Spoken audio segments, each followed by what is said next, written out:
জয় গুরু। নমস্কার সবাইকে। আশা করছি গুরুর কৃপায় সবাই ভালো আছেন। গুরু যেন সবাইকে ভালো রাখে সে আশাই ব্যক্ত রাখছি, এবং আপনারাও আমার জন্য একটু আশীর্বাদ করবেন যেন গুরু আমাকে এই দেহ লয় হওয়ার আগ পর্যন্ত পঞ্চভূতের দেহটাকে সুস্থ রাখেন। তারপর একদিন তো পৃথিবী থেকে যেতেই হবে, এটা তো আর মিস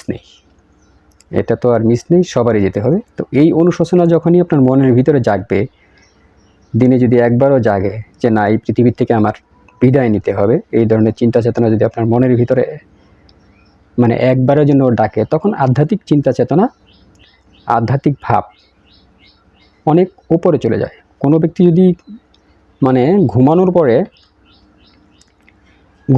ঘুমানোর আগে চিন্তা করে যে না, আমার পৃথিবীর থেকে বিদায় নিতে হবে, পৃথিবীর এখানে ক্ষণকালের জন্য আমি আসছি, তাহলে তার আধ্যাত্মিক চিন্তা চেতনা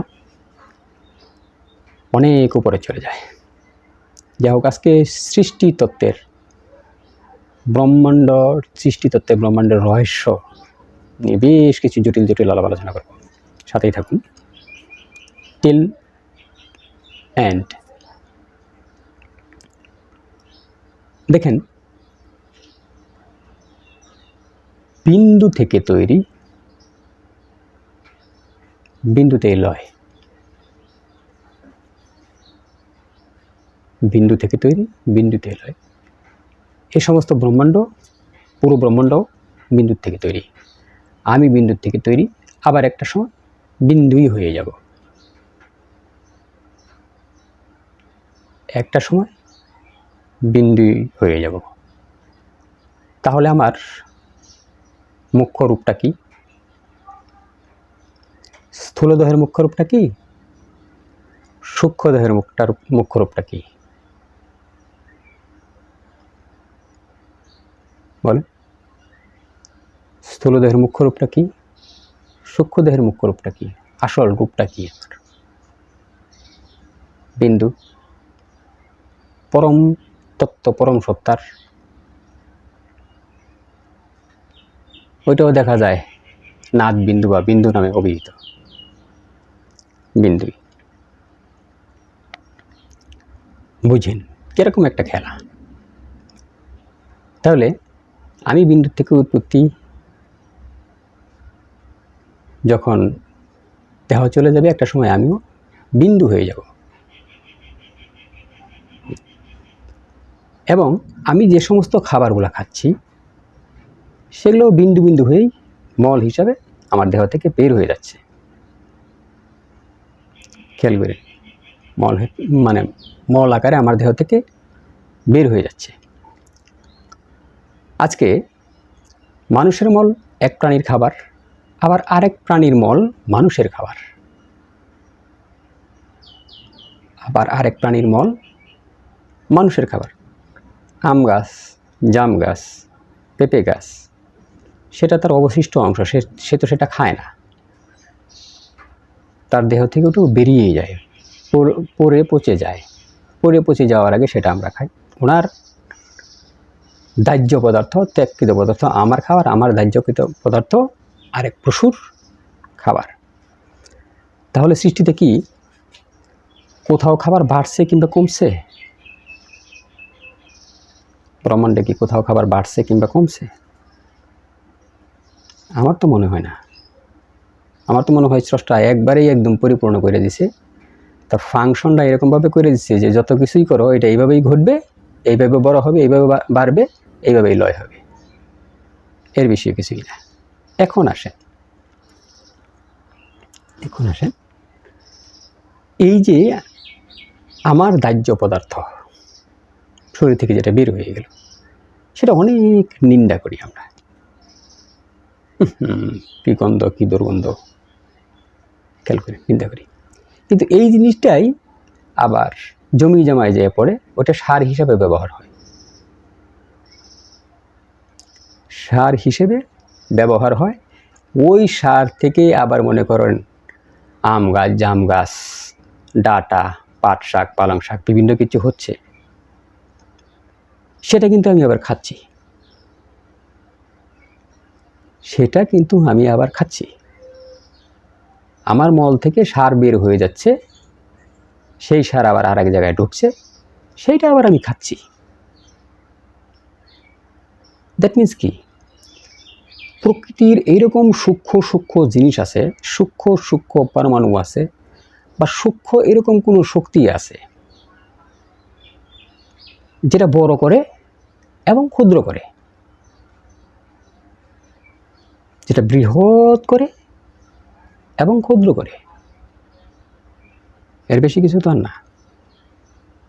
এখন এই যে আমি আমার ধার্য পদার্থটাকে ঘৃণা করি, ওটা আমার খাবার না, আমার অবস্থা, ওটা আমরা বেসিক্যালি নর্মালি এমনিতেই বুঝে উঠি, ঠিক আছে, এমনিতেই বুঝে উঠি ওটা আমার খাবার না। এখন ইনকেস ওইটা যদি আমার খাবার হয়ে যেত, তাহলে কি হতো ঘটনাটা? ওইটা ফেলে ওইটাই যদি খাইতাম, ওইটা ফেলে ওইটাই যদি খাইতাম, কিংবা অন্য প্রাণী ওইটা ফেলে ওইটাই যদি খাইতো, ওইটা ফেলে ওইটাই যদি খাইতো, তাহলে সৃষ্টির যে সৃষ্টি প্রণালী এবং এখান থেকে যে সার বা মৌলিক বস্তুটা বের হয়ে যায়, সেটা কোথায় যেত? যাইতো কোথায়? যাওয়ার কি কোনো জায়গা আছে? তাহলে কি সৃষ্টি হতো? সৃষ্টি বাড়তো আবার লয় হতো, সৃষ্টি বাড়তো আবার লয় হতো। তৈরি হওয়ার আগেই তো খেয়ে ফেলতাম,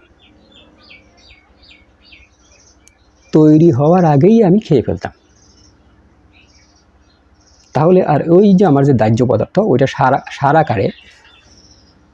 সারাকারে বিভিন্ন জায়গায় যে বিভিন্ন জিনিসের উৎপত্তি ঘটাতো না, বড় করার জন্য সাহায্য করতো না। দেখেন সৃষ্টির কি সিস্টেম। এর জন্য যে যেটা বানাচ্ছে, যার থেকে যেটা বের হচ্ছে, সে সেটা খাচ্ছে না, অন্য কেউ খাচ্ছে, অন্য কেউ খাচ্ছে। আর যদি কোনো প্রাণী সেটা খায়ও, কোনো প্রাণী যদি সেটা খায়ও, পরিমাণে খুবই কম, বেশিরভাগই ফেলে দেবে। কিন্তু খায়, তার দাহ্য পদার্থ খায়, এরকম প্রাণী আমি দেখি না, আমার এখনও জানা নেই। জানা থাকলে কমেন্টসে জানাবে, আমার জানা নেই। তো এই হয়েছে সৃষ্টির সিস্টেম। মানে ওই যা বের হবে তা দিয়ে একটা জিনিস বানাবে, সেটাকে আবার ধ্বংস করবে, ওটা থেকে আবার একটা জিনিস বের হবে, সেটাকে আবার আমরা খাবো, আবার ধ্বংস হবে, আবার ওটা আবার বেড়ে যাবে, আবার খাবো, আবার ধ্বংস হবে। এর বাইরে কোনো কিছুই না, এর বাইরে কোনো কিছুই না। হ্যাঁ, তবে কি আমরা কোনো একটা জিনিসকে, মানে আমাদের টেকনোলজির মাধ্যমে সেটাকে দ্রুত আকারে বাড়িয়ে তুলতে পারি, দ্রুত আকারে বাড়িয়ে তুলতে পারি, এতটুকুই আমরা করতে পারি। আবার সেটাও দ্রুত আকারে কিভাবে বাড়ে, মানে ওই সমস্ত জিনিসগুলো তার ভিতরে আমরা একটু বেশি প্রদান করি, যে সূক্ষ্ম শক্তিটা প্রত্যেকটা জীবের ভিতরে ঢুকে তার কোষগুলোকে বড় করে বেড়ে ওঠাতে সাহায্য করে। হয়তো ওই সমস্ত মানে ওই আমাদের টেকনোলজি ব্যবহার করে ওই জিনিসগুলা যার দ্বারা বেড়ে ওঠে, ওই জিনিসগুলো সেগুলো একটু বেশি প্রয়োগ করি, এর জন্য ওগুলো তাড়াতাড়ি বড় হয়। এতটুকুই আমরা করতে পারি। বাস্তবিক ক্ষেত্রে আপনি চিন্তা করে দেখবেন, আমরাই আমাদেরকে খাই, আমরাই আমাদেরকে বাঁচিয়ে রাখি, অন্য কোনো বস্তু না, অন্য কোনো বস্তু না। যেটা ফেলে দিচ্ছি সেটাই খাচ্ছি, যেটা দেহ থেকে বের হয়ে যাচ্ছে সেটাই খাচ্ছি, শুধু রূপান্তর হয়ে আসছে, শুধু রূপান্তর হয়ে আসছে। সেটা কেমন? সেটা হলো, এখন পৃথিবীতে অনেক প্রজেক্ট আছে যেখানে বোতলজাত করা, মানে জলকে বোতলজাত করে ভরে, তাদের প্লান্টে যদি কখনো যান, কোনো প্লান্টে সমস্ত ময়লা পদার্থ থেকে, ময়লা আবর্জনা থেকে জলকে ফিল্টার করে, পরিপূর্ণ ফিল্টার করে, তারপরে সেটাকে চেক করে স্বাস্থ্যসম্মত আছে কিনা চেক করে আবার সেটাকে বাজারজাত করে খাওয়ার জন্য। পৃথিবীতে এরকম অনেক প্লান্ট আছে, ঠিক আছে। সেম একই প্রক্রিয়া আমরা যখন আমাদের বর্জ্য ফেলে দেই, এইটাকে প্রকৃতি তার নিজস্ব যে টেকনোলজি আছে, নিজস্ব টেকনোলজিতে এইটাকে সম্পূর্ণ ফিল্টার করে আমাদের খাওয়ার উপযোগী করে আবার আমাদের কাছে পাঠিয়ে দেয়, যে তুই দিছস, তোর পর্যন্ত আমি পাঠিয়ে দিলাম। এটা সৃষ্টির একটা বিশাল রহস্য, সৃষ্টির একটা বিশাল রহস্য, কিন্তু আমরা তো এইভাবে দেখি না। আরে কত বিড়াল গরু ছাগল গাদাম হই সব ময়রা পয়সা মাটির সাথে লয় হয়ে গেছে, ধ্বংস হয়ে গেছে।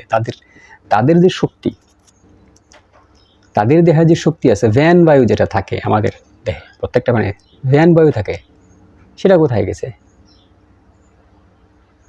এবং তাদের যে শরীরে যে সূক্ষ্ম চৈতন্য শক্তি, সেটা কোথায় গেছে? তাদের শরীরে যে পঞ্চ মহাভূত, সেটা কোথায় গেছে? এইখানেই তো বিলীন হয়েছে, এর বাইরে তো যায় নাই।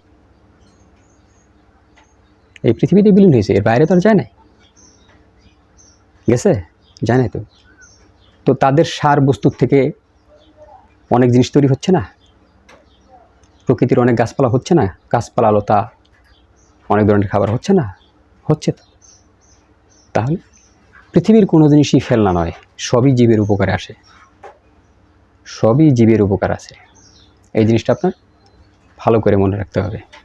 কোনো জিনিসই না আজকে মনে করি এই প্রাণী আমার উপকার করে না, ওই প্রাণী আমার উপকার করে না, ওই প্রাণী আমার উপকার করে না, ও জ্বালায়, ও পোড়ায়, এটাকে দেখলে মেরে ফেলি, সেটাকে দেখলে মেরে, ওটাকে গভীরভাবে পর্যবেক্ষণ করবেন, চিন্তা ভাবনা করবেন, দেখবেন ওটা আপনার জন্য বিশাল উপকারী।